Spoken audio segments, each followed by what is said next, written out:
Nous avons la chance d'être reçus par nos amis roumains dans une très belle salle prêtée par le patriarcat roumain, rue Jean de Beauvais. Et je voudrais d'abord remercier le Père Julian et Monseigneur Joseph pour leur accueil. La dernière fois, vous avez pu le constater, il y avait beaucoup de bruit. Et là, nous allons pouvoir bénéficier d'une tranquillité parfaite. La dernière fois, je vous ai parlé du relativisme. Aujourd'hui, nous allons parler de la déconstruction et je vais vous expliquer pourquoi. Avant toute chose, nous allons prendre 5 profondes respirations et ensuite aborder le thème de ce soir. On ferme les yeux, on décroise les jambes et on respire à partir du ventre.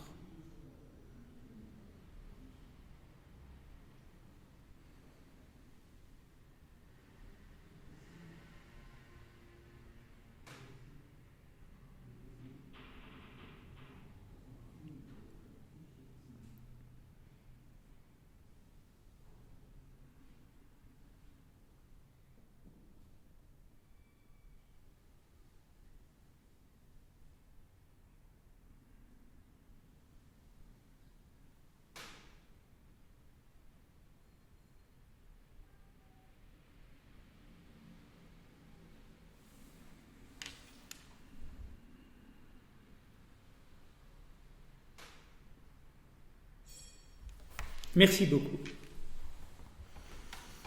Nous vivons une époque qui est soumise à des défis intellectuels majeurs provenant d'une remise en question des fondamentaux de la culture.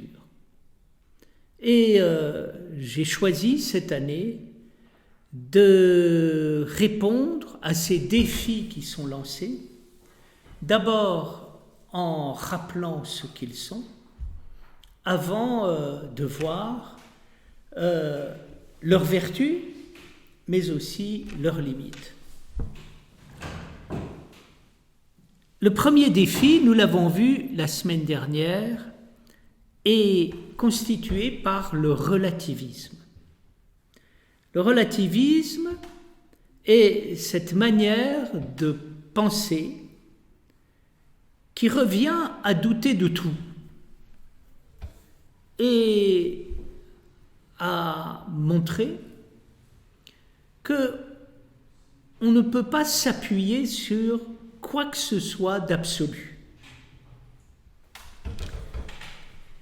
Le relativisme peut déboucher sur une destruction de tous les points d'appui de la pensée et nous conduire à un désespoir complet.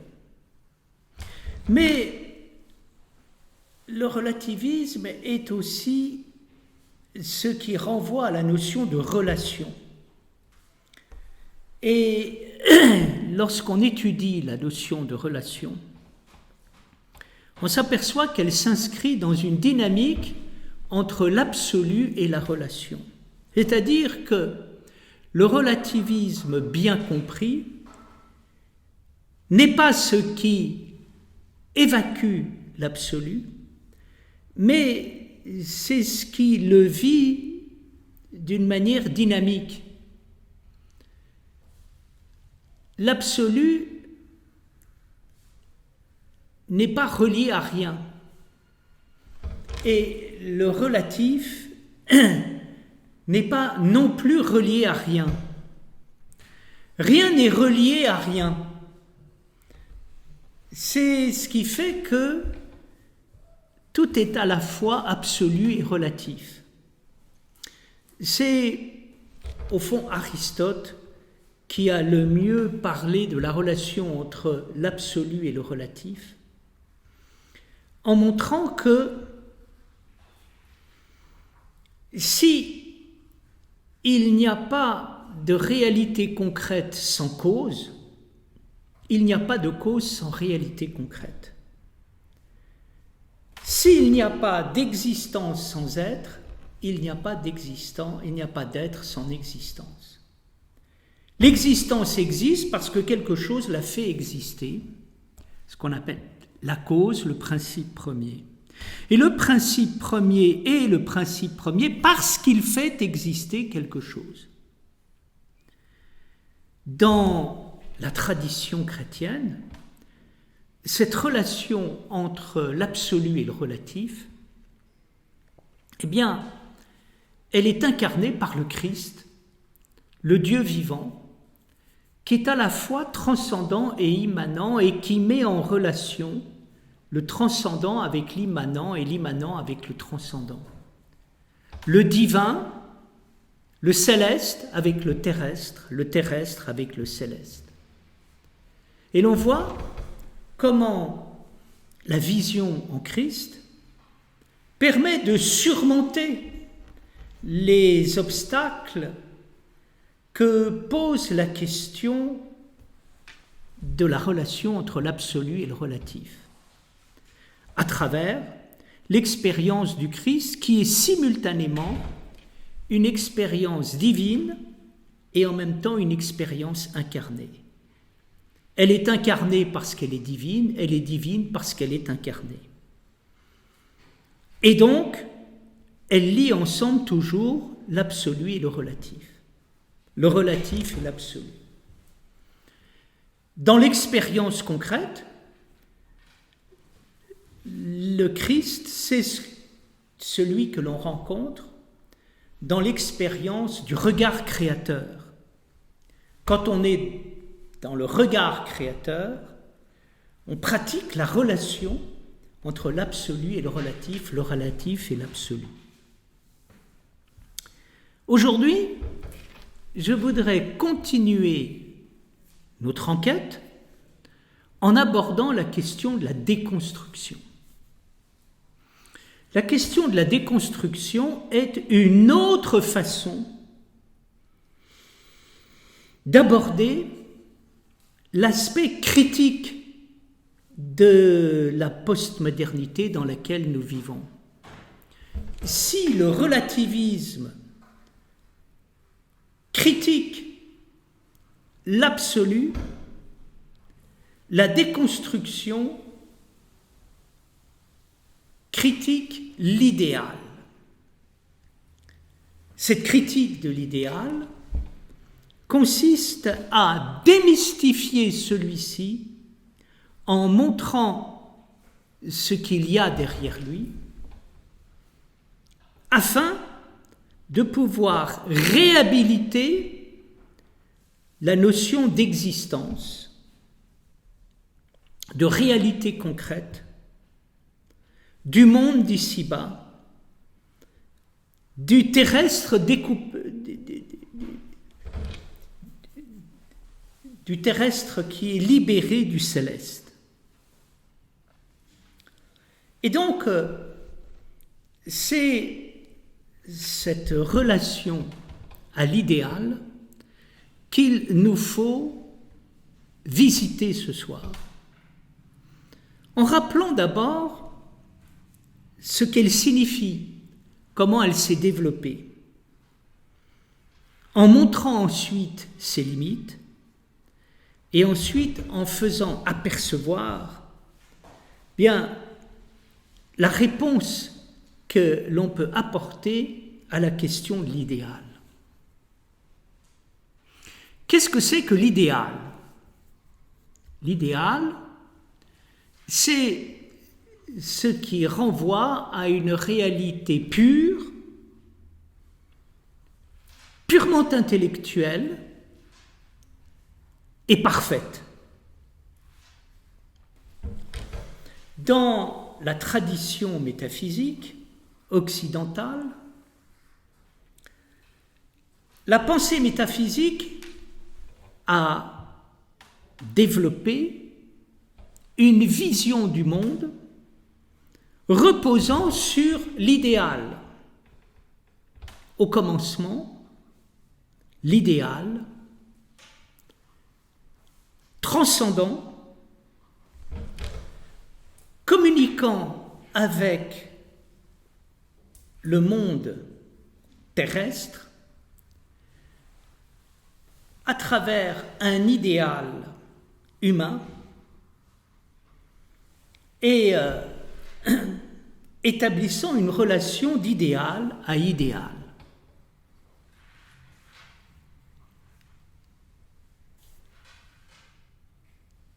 C'est Platon qui a construit cette relation idéale et qui par là même a forgé la philosophie. On comprend pourquoi. Lorsque on a le sens de l'idéal, on a le sens de l'idée, et lorsqu'on a le sens de l'idée, on est véritablement dans la philosophie. Autrement dit, quel est le pari de la philosophie platonicienne?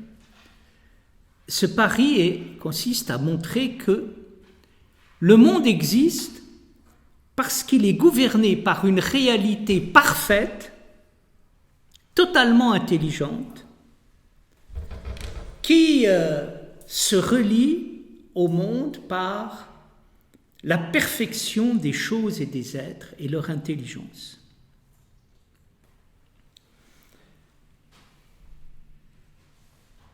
On ne peut pas vivre sans l'idéal, parce qu'on ne peut pas vivre sans idée. Et il est indéniable que le monde est le monde parce qu'il est guidé par l'idée du monde. L'humanité est l'humanité parce qu'elle est guidée par l'idée d'humanité. Et que quelque part, le monde et l'humanité communiquent d'idée à idée. En ayant une idée de l'humanité, une idée du monde, on a l'idée de la relation entre le monde et l'humanité et le monde. J'ai toujours été sensible à cette notion d'idée. L'idée et la conscience vont ensemble. Se faire une idée du monde, c'est avoir conscience du monde à travers une représentation élevée du monde. Se faire une idée de l'humanité, c'est avoir une représentation élevée de l'humanité. Se faire une idée de soi-même, c'est avoir une représentation élevée de soi-même. Pourtant, si l'idée est indispensable pour pouvoir aborder la réalité, de nombreuses critiques ont été développées à propos des idées. Des critiques qui ne sont pas dépourvues de pertinence. Il est vrai que une chose est l'existence concrète et une autre l'idée qu'on s'en fait. L'idée qu'on s'en fait est souvent abstraite, intellectuelle, réductrice. La réalité n'est pas idéale, elle est concrète et multiple. Il y a toujours une expérience riche que l'on peut faire, c'est celle de passer de l'idée abstraite à la réalité concrète. On se rend compte que la réalité concrète est plus riche, plus vivante que ne l'est la réalité idéale. D'où ce paradoxe, n'est-ce pas elle qui nous donne une véritable idée de la réalité? C'est-à-dire, pour aller avoir une juste idée du monde, des hommes, de nous-mêmes, il est peut-être important, justement, de ne pas vivre dans les idées, mais de vivre dans l'expérience concrète, l'expérience multiple, l'expérience vivante de cette réalité concrète. Et donc, on a vu se développer au cours de l'histoire une critique de l'idéal dénonçant celui-ci à travers ce qu'on peut appeler la déconstruction. Que veut dire déconstruire? Construire veut dire assembler une diversité d'éléments pour en faire un tout. Déconstruire veut donc dire aller du tout au parti et non pas des partis au tout. Par extension, déconstruire veut dire sortir de la vision abstraite du tout pour revenir à la réalité concrète des partis.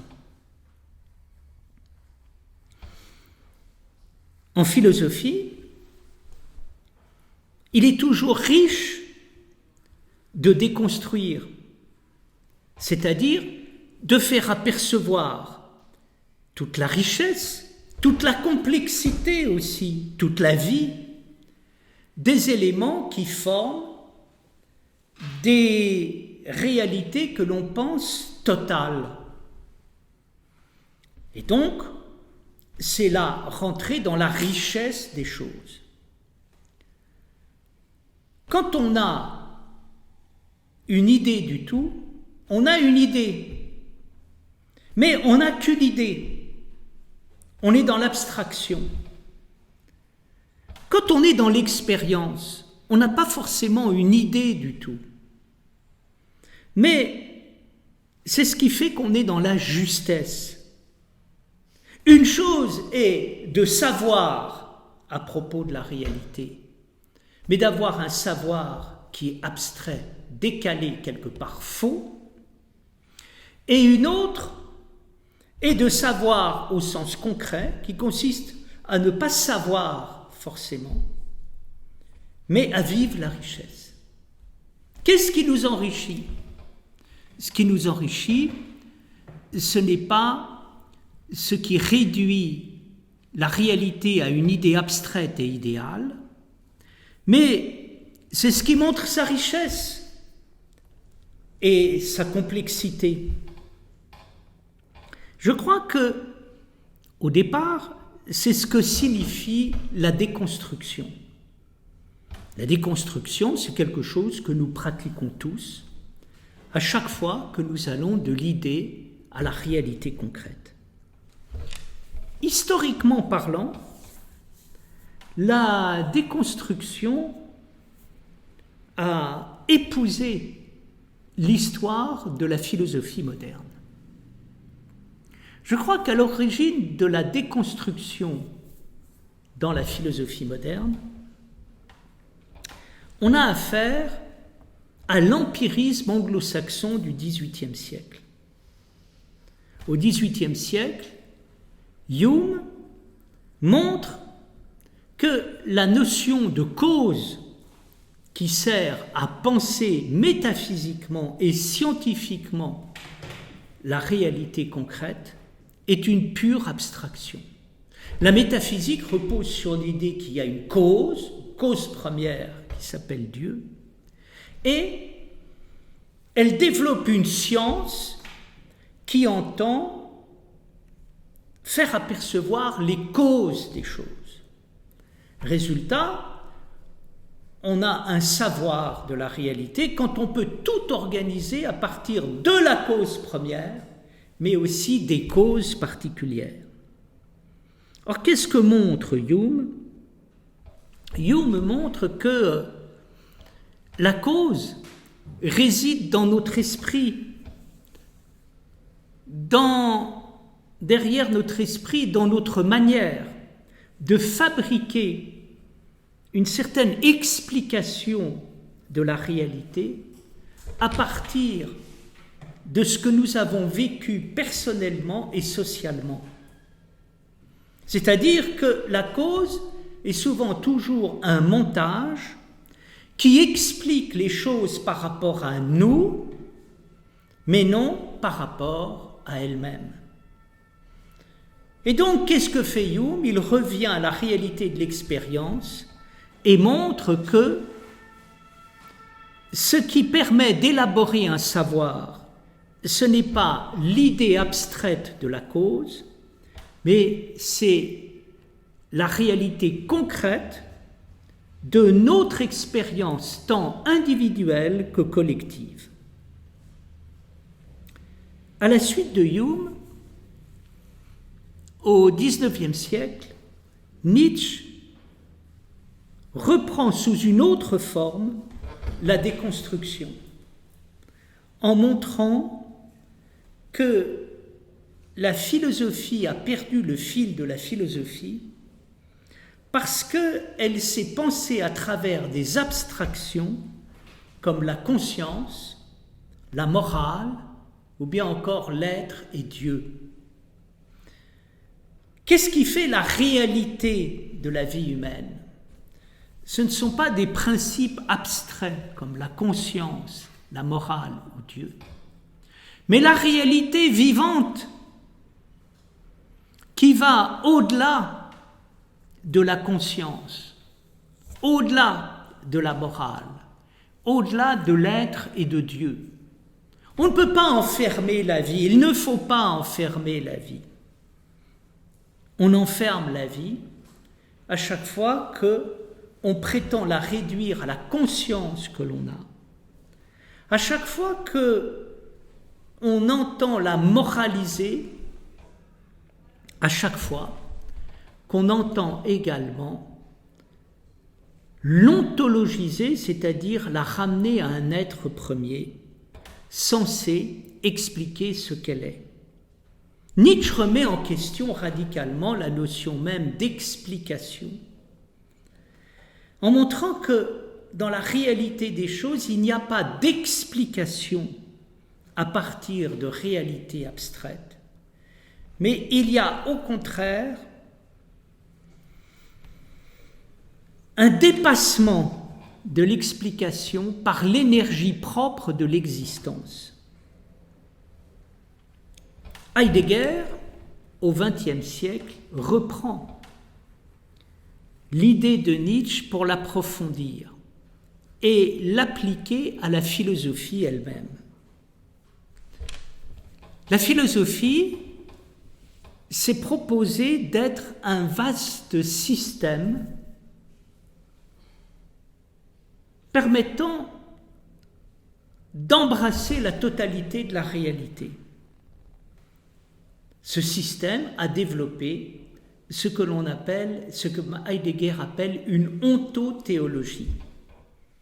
Ontothéologie, ça veut dire rassemblement de l'être et en même temps de Dieu, c'est-à-dire intellectualisation de Dieu pour tout comprendre à partir de cet être premier qu'est Dieu. Pour Heidegger, la métaphysique est ainsi conçue et le péché originel de l'Occident. L'Occident se caractérise par le développement de la science et à travers le développement de la science, la rationalisation de la réalité. Cette rationalisation de la réalité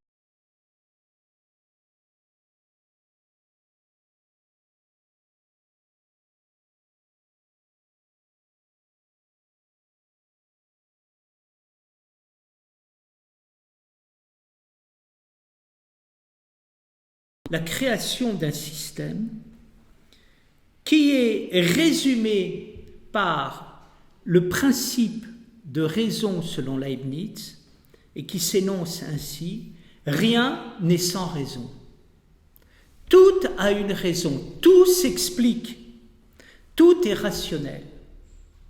Quel est le problème de cette vision des choses? Quand tout est rationnel, on n'a plus besoin de l'existence pour pouvoir penser. Il suffit de penser. En tirant la pensée, on arrive à totaliser la réalité. Heidegger proposera de sortir du système de l'ontothéologie pour produire un autre rapport à la philosophie. Cet autre rapport est fondé essentiellement sur la parole, l'écoute, la présence. Qu'est-ce que nous enseigne l'expérience de la vie? L'expérience de la vie nous apprend à écouter en étant présent à ce qui est, de façon à faire apercevoir ce qui parle. On a là une façon originale et vivante de pratiquer la philosophie. Sommes-nous présents à ce qui existe? C'est-à-dire, sommes-nous existentiellement présents? Savons-nous écouter ce qui se dit? Et en écoutant, savons-nous entendre ce qui parle vraiment du fond des choses? On est dans la pensée quand on rentre dans la présence, dans l'écoute, dans la parole, et qu'on est capable d'apercevoir de l'intérieur des choses et des êtres des réalités qui ne se dévoilent jamais quand on demeure dans la réalité des idées. On est capable ainsi de surprise. Et là, nous voyons apparaître l'enjeu de la déconstruction. L'enjeu de la déconstruction est de nous faire apercevoir que ce que nous appelons pensée est peut-être une surprise qui vient de l'intérieur de la réalité et non pas des pensées que l'on peut projeter sur elle. D'où, chez Heidegger, l'importance de l'art et l'importance de la poésie, l'artiste et le poète étant le modèle du philosophe véritable qui sait écouter la parole qui vient de la présence, qui se manifeste quand nous sommes présents à cette présence. Plus près de nous, en France, Jacques Derrida va reprendre la pensée de Heidegger pour la développer à travers la notion même de déconstruction. Car c'est finalement lui qui forge ce concept. Chez Derrida, la philosophie doit passer par une critique radicale. Nous avons beaucoup trop idéalisé la pensée. Nous avons beaucoup trop idéalisé la raison et par là même, nous sommes passés à côté du multiple que l'on trouve à l'intérieur de la réalité et dans lesquels se disent de multiples expériences. D'où chez Derrida un désir de congédier les idées d'idées, de totalité, d'unité, pour revenir vers le multiple. Résumons-nous. si nous essayons de comprendre ce qu'est la déconstruction, nous apercevons que la déconstruction consiste à remettre en question l'idéalisation du monde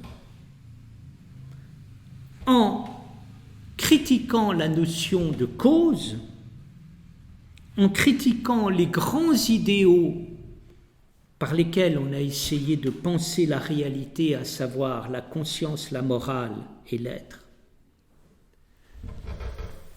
La philosophie comme système métaphysique prétendant tout englober.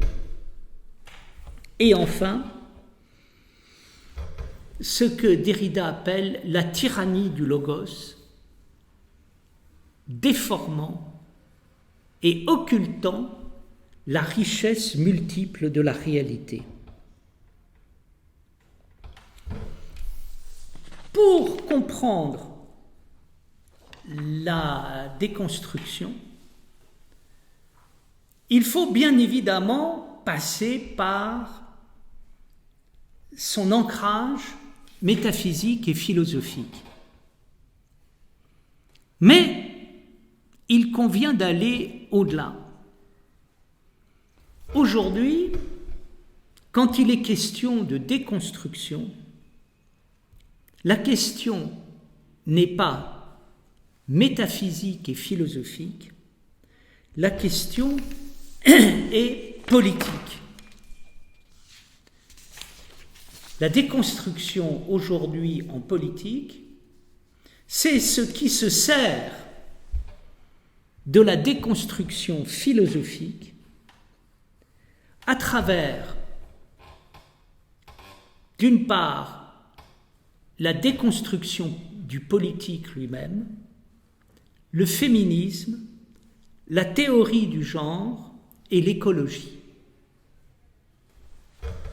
Et c'est cela qui est nouveau dans le paysage contemporain.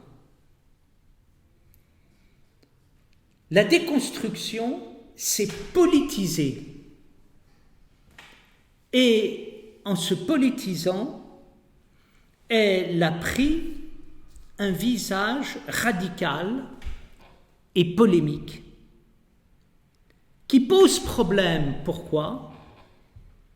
Parce que d'un côté, il est intelligent, mais de l'autre côté, il est déformant, voire violent.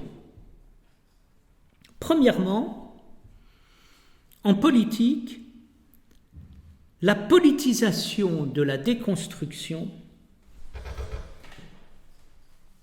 débouche sur le phénomène contemporain auquel nous sommes confrontés, à savoir l'apparition des minorités dans le champ politique et la tendance à réduire la vie politique au jeu des minorités. Il est vrai que dans la réalité existent toutes sortes de minorités avec des identités particulières, des identités spécifiques. Néanmoins, si l'on doit respecter ces minorités et leur donner le droit à l'existence qui leur revient, on ne peut pas réduire l'existence uniquement à la vie des minorités. Et c'est là qu'une situation de crise tend à s'installer. Quand on écoute le discours des minorités, on s'aperçoit que la démocratie, pour exister, se doit de les respecter toutes, en leur donnant à toutes non seulement la possibilité d'exister, mais non seulement la possibilité d'avoir la parole, mais la possibilité d'avoir du pouvoir. Les minorités entendent pouvoir exister sur la scène politique en étant toutes représentées et en ayant toutes un pouvoir. Quel est le problème qui se pose quand la vie politique est ainsi organisée?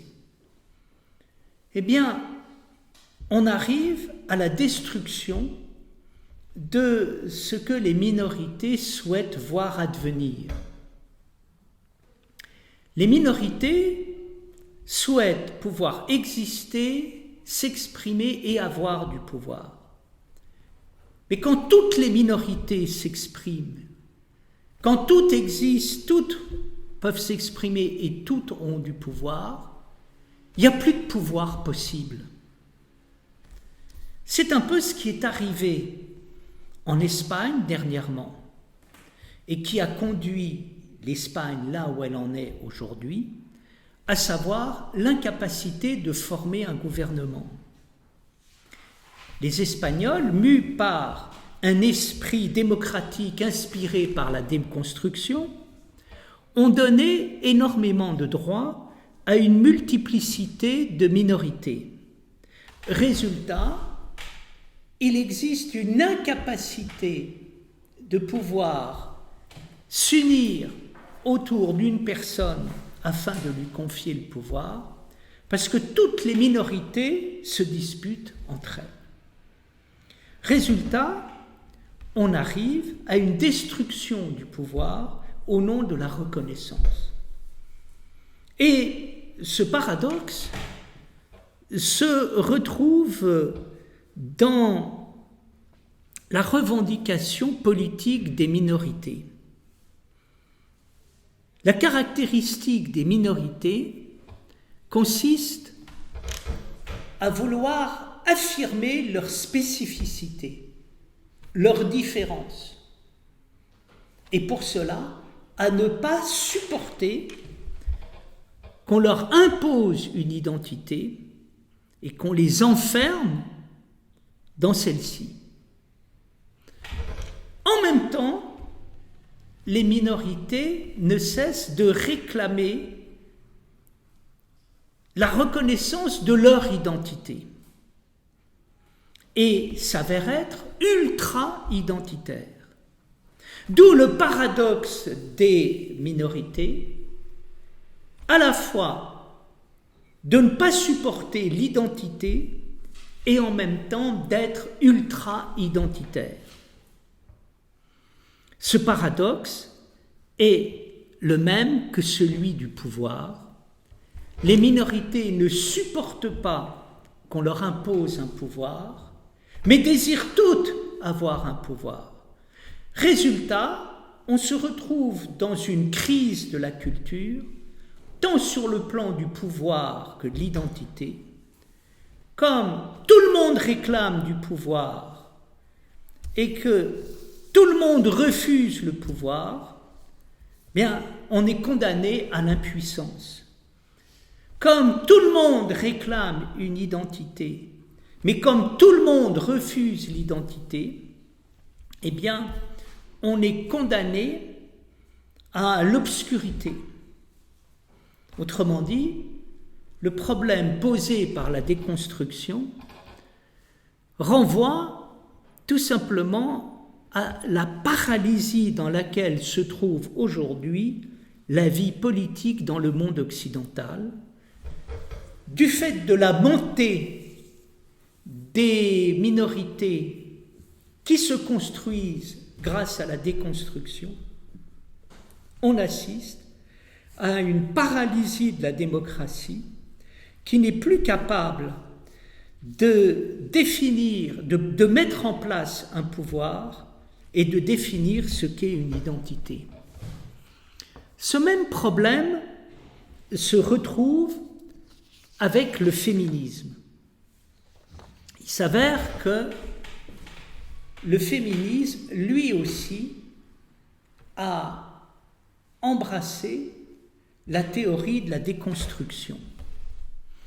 Cette théorie de la déconstruction est manifeste à travers la remise en question du principe masculin et patriarcal qui a organisé le monde, non seulement au XXe siècle, mais depuis des siècles, voire depuis des millénaires.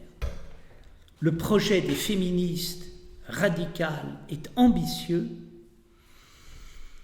Il consiste à en finir une fois pour toutes avec le patriarcat et d'autre part le pouvoir masculin, en mettant en place un monde non patriarcal et non dominé par le pouvoir masculin.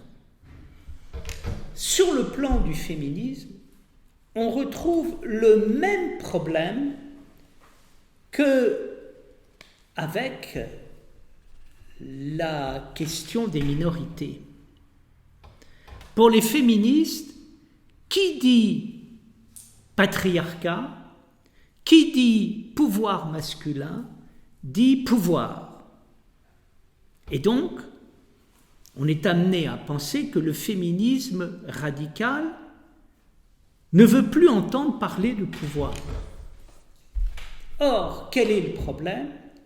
C'est que ce même féminisme radical veut le pouvoir et veut installer le pouvoir, par exemple, en évacuant une fois pour toutes les hommes, soit non seulement du pouvoir, mais soit de leur propre masculinité, puisqu'il existe des féministes pour pouvoir désirer remettre en question la masculinité.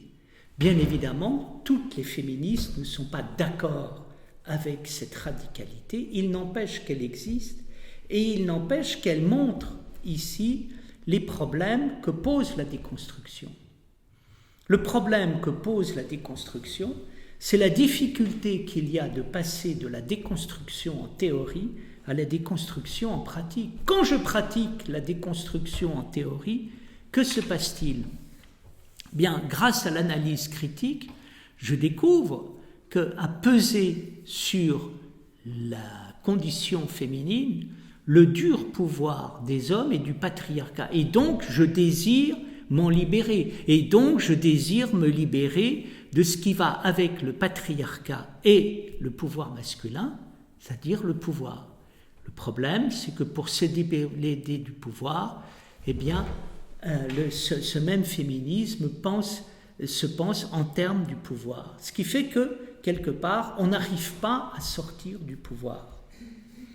Ce même problème se retrouve avec la théorie du genre.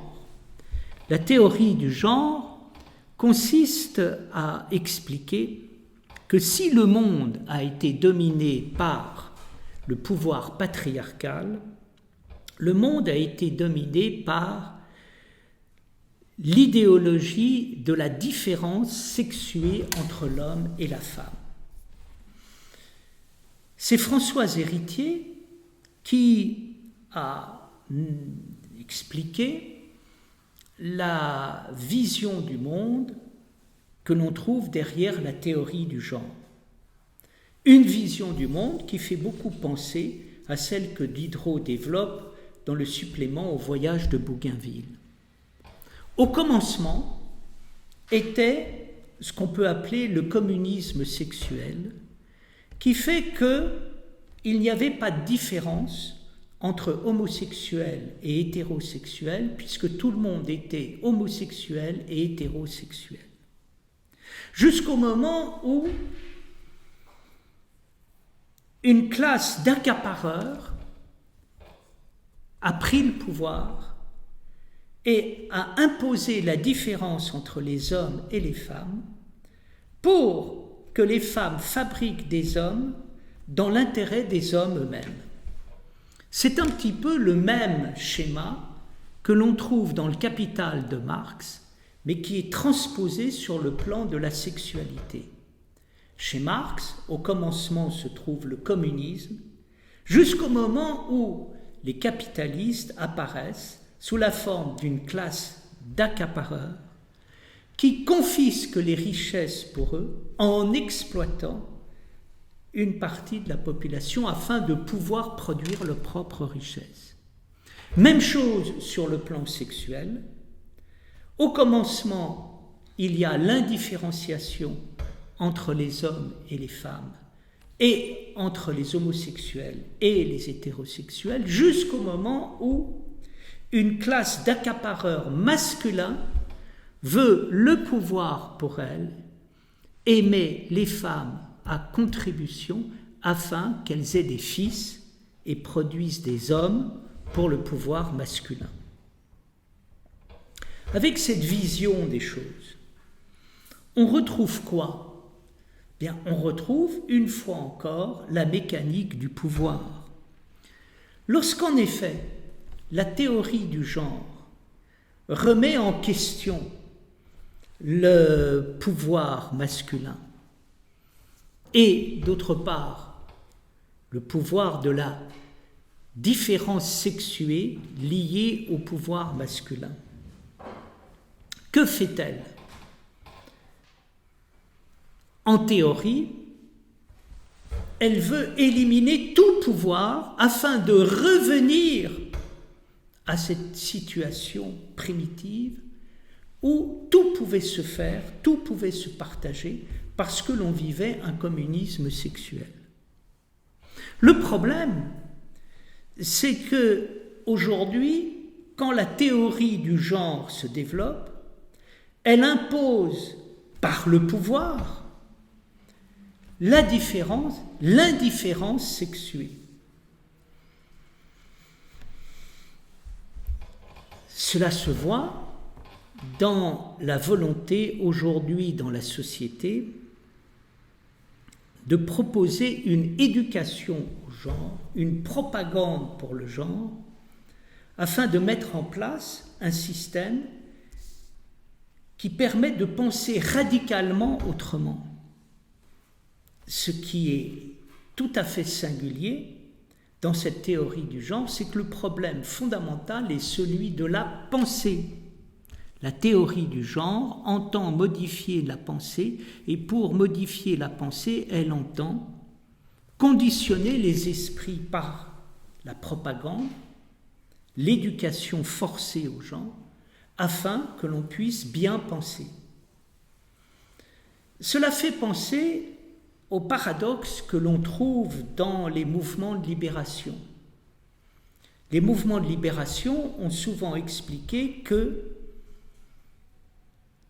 les mentalités avaient été conditionnées par toute une idéologie, notamment l'idéologie capitaliste, et que pour les libérer et les déconditionner, on allait les reconditionner autrement.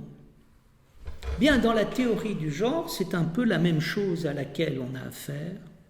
Les mentalités ont été conditionnées par toute une vision hétérocentrée, fondée sur la différence homme-femme, et il convient de reconditionner ces esprits en leur apprenant à penser autrement.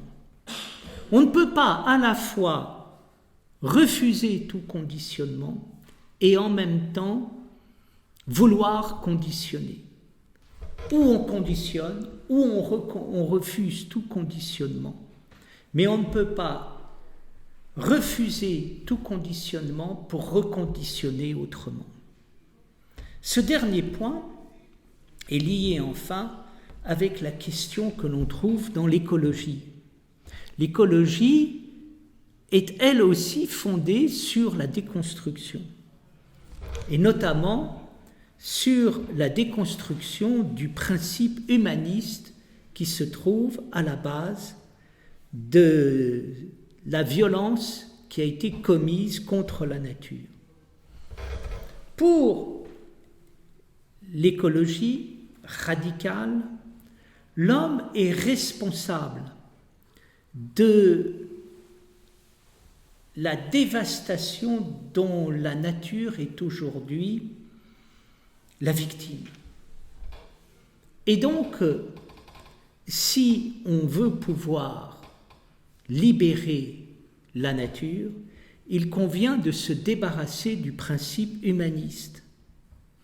Et il convient pour cela de supprimer ce principe humaniste en revenant à une vision purement naturelle de la nature. Quand l'écologie agit ainsi, elle déconstruit radicalement toute la culture humaniste en montrant la violence de cette culture. Et donc, par définition, elle s'oppose à la violence en s'opposant à la violence humaniste. Mais quand elle entend imposer une nouvelle vision sur la nature, débarrassée de la notion d'homme, en refusant la violence, elle installe un autre type de violence à travers la suppression du principe humaniste. On s'aperçoit que à chaque fois que l'on a affaire à la politisation de la déconstruction, on est en face d'un paradoxe dans lequel ceux qui pratiquent la déconstruction font l'inverse de ce qu'ils prétendent faire. Ils entendent supprimer tout pouvoir. En fait, ils installent un nouveau pouvoir, et parfois un pouvoir pire que le pouvoir existant, tant il est vrai que rien n'est pire que le pouvoir qui prétend ne pas établir de pouvoir. Alors, quel est le problème auquel on a affaire ? Le problème auquel on a affaire est celui de la critique de l'idéal avec en même temps la réalisation de cette critique et la mise en place d'un monde sans idéal. Il y a une difficulté majeure dans la relation que l'on peut avoir entre l'idéal et la critique de l'idéal. C'est l'abstraction dans laquelle cette relation est pensée. Il manque une expérience et de l'idéal et d'autre part de la critique de l'idéal. Il manque en profondeur une relation entre la construction et d'autre part la déconstruction. Nous avons besoin d'idéal pour vivre, parce que nous avons besoin d'idées. Mais nous avons besoin également de revenir dans la réalité concrète et dans l'expérience vivante. Comment articuler les deux ? Pour articuler les deux, il nous faut revenir ici à l'expérience personnelle de ce qu'est une idée et de ce qu'est en même temps une expérience. La caractéristique d'une vraie expérience d'idée, c'est d'être continuellement une idée. Une idée, c'est quelque chose qui se vit. Ce n'est pas quelque chose qu'on a une fois et que l'on n'a pas besoin d'avoir à nouveau. Quand on est dans les idées, il nous faut être en permanence dans l'idée. Et même chose quand on est dans l'expérience. Quand on est dans l'expérience, il faut être en permanence dans l'expérience. Quand on est dans la construction, il faut être en permanence dans la construction. Et quand on est dans la déconstruction, il faut être en permanence dans la déconstruction. Nous avons affaire au choc que provoque le fait de se limiter à un rapport abstrait à l'idée et un rapport abstrait à l'expérience. C'est-à-dire à une idée qu'on ne vit pas en permanence et à une expérience qu'on ne vit pas en permanence. En particulier, on le voit dans les débats à propos de la déconstruction.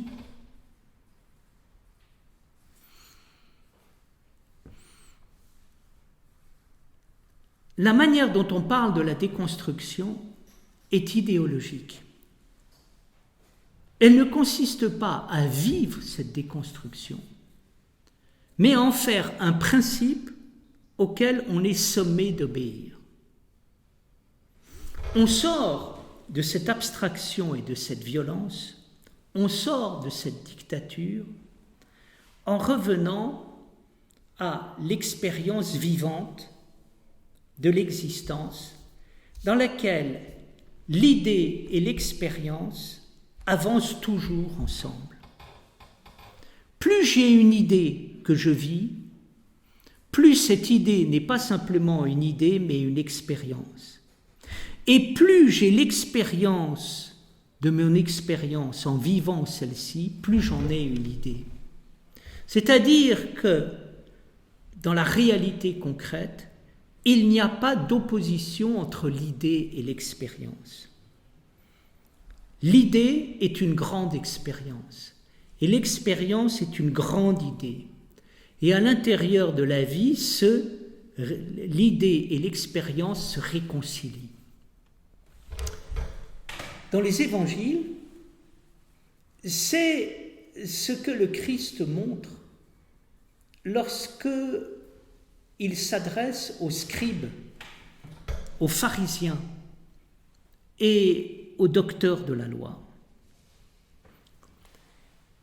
Quel est le problème des scribes, des pharisiens, des docteurs de la loi? Ils ne vivent plus la parole. Ils ne vivent plus Dieu. Ils ne vivent plus l'homme vivant dans l'homme. Ils n'ont plus une idée de Dieu qui est une expérience, ni une expérience de Dieu qui est une idée. Ils ont une idéologie qu'ils imposent et qu'ils vivent comme un pouvoir. Ils ne sont pas pour la vie divine, ils sont pour le pouvoir de Dieu. Ils ne sont pas pour la vie de l'écriture, la vie de la loi, la vie de la tradition. Ils sont pour le pouvoir de l'écriture, le pouvoir de la loi, le pouvoir de la tradition. Et par là même, ils montrent le problème dans lequel nous sommes. Le problème qui est le nôtre